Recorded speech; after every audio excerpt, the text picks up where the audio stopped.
अस्सलाम वालेकुम स्टूडेंट। अब हम नेक्स्ट सब्जेक्ट इंग्लिश करेंगे।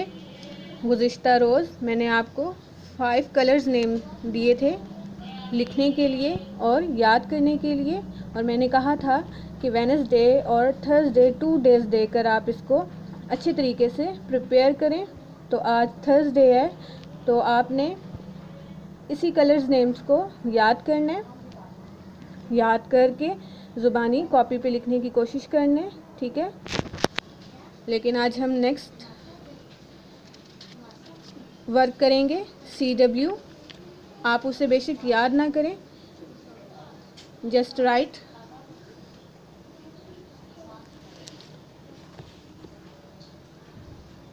न्यू वर्ड है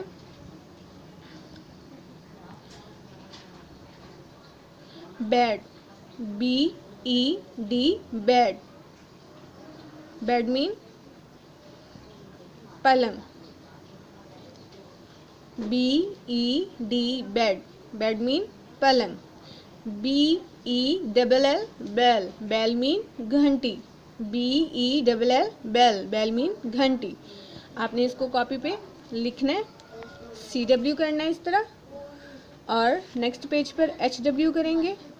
और ये आपने इसको लर्न करना है सैटरडे को, क्योंकि आज आपने कलर्स नेम को कंप्लीट करना है। तो आप इसको सैटरडे को याद करेंगे और ज़ुबानी लिखेंगे विद स्पेलिंग, ठीक है।